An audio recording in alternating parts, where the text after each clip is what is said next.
Bonjour à toutes et à tous, bienvenue sur Grand Littoral TV, nous sommes le mardi 29 mai, le journal de la rédaction en images en 8 minutes.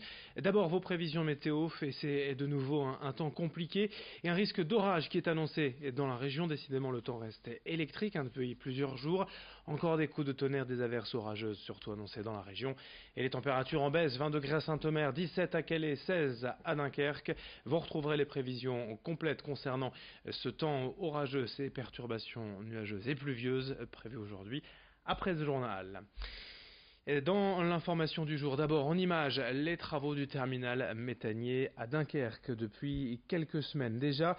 Ce site majeur de la région et du territoire dunkerquois est en chantier pour proposer de nouveaux services à ses clients et permettre surtout à terme de recharger plus rapidement les navires en passant 3000 m² par heure à 8000 m² par heure. Autre chantier, proposer un service de chargement des citernes, des camions qui alimenteront ensuite les stations-service du territoire. Pour rappel, le terminal méthanier de Dunkerque est équipé pour recevoir des bateaux transportant du gaz naturel liquéfié qui est ensuite injecté dans le réseau national. Explication compte tenu de ces travaux au micro de Corentin Escaillé.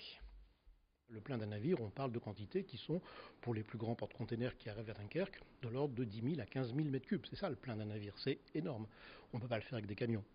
Donc il faut le faire avec des bateaux qui font eux-mêmes une sorte de station-service mobile qui va ensuite faire le plein du camion. Donc le rechargement navire, c'est soit des opérations de transport à longue distance du GNL qui a été amené ici, soit des opérations qui va mettre ensuite d'aller faire le plein de navires.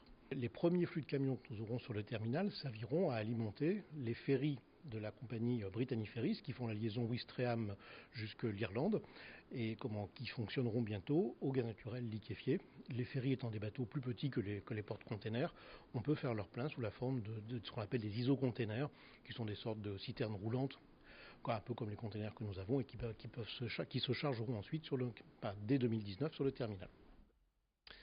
On ouvre le chapitre social de l'actualité avec cette subvention votée par le conseil communautaire de la Capso, 900 000 € pour le projet de reprise du site d'Arjowiggins à Huizerne.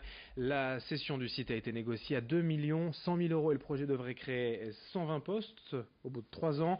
Au total, l'État, la région et la Capso vont donc contribuer à hauteur de 3 200 000 €. Ce projet de reprise consiste à produire du carton ondulé. Alors si cette subvention n'entérine pas toutefois la reprise, elle permet quand même d'envoyer un message fort de confiance aux banques et investisseurs pour une reprise d'activité en toute sérénité. Explication avec le président de la communauté d'agglomération du Pays de Saint-Omer au micro de Corentin Escaillé.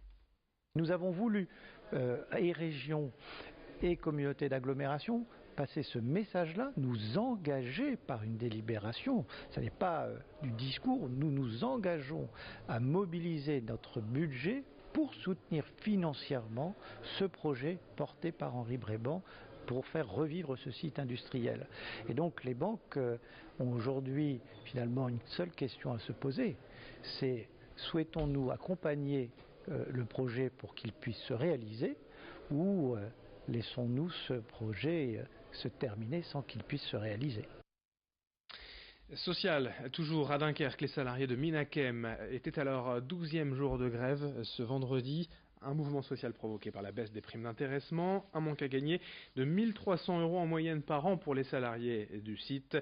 80 employés ont donc déclenché une grève et je vous propose d'écouter un responsable syndical CGT au micro de Corentin Escaillé. On se bat pour nos primes qui, malgré ce que la direction peut dire, sont des primes qui servent aux gens à vivre au jour le jour. La direction nous répond que ce sont des éléments variables de salaire, ce à quoi nous répondons que non. Aujourd'hui, des gens ont besoin de ces primes pour vivre au quotidien, pour payer leurs impôts, pour pouvoir partir en vacances. J'ai d'ailleurs posé la question à la direction du site. La question que j'ai posée en fait c'était est-ce que je dois dire aux gens qui sont sur le piquet de grève qui vont devoir se priver au quotidien faire un crédit pour payer leurs impôts et se priver de vacances. La direction m'a répondu oui, c'est la réponse que vous devez donner. Donc aujourd'hui voilà pourquoi on se bat. Et en réponse, la direction de Minakem met en avant dans les colonnes de la Voix du Nord que ce mouvement de grève ne pourra pas être rattrapé sur un an d'activité. La baisse de cette prime notamment est liée à la non-atteinte de certains critères et objectifs inscrits dans un accord que la CGT aurait signé. La direction souligne également que de forts investissements ont garanti pour les prochaines années la pérennité du site, ce dont doutent les salariés. Dans l'actualité, également avec le printemps, le retour des allergies après les pollens d'arbres, notamment de bouleau en mars-avril. C'est au tour des graminées de faire des dégâts aux personnes allergiques. On tousse, on a mal à la gorge, on éternue. En cause, l'hérédité, les facteurs environnementaux également, la pollution ou des changements de nos habitudes de vie. Et pour en être certain, eh bien, il vaut mieux parfois consulter une allergologue pour se prémunir. Explication au micro de Céline Nuret. Cliniquement, il n'est pas toujours évident de faire la part des choses, mais le pollinique, par exemple, va avoir souvent une rhinoconjonctivite, c'est-à-dire le nez qui coule, des éternuements, un nez bouché, une irritation des yeux, une démangeaison dans la bouche, dans la gorge, dans les oreilles. Ça peut évoluer jusqu'à l'asthme. Ce sont classiquement les manifestations dues au pollen, le plus souvent. La première étape, c'est de dépister cette allergie, donc de la reconnaître cliniquement, puis de la dépister par un bilan allergologique.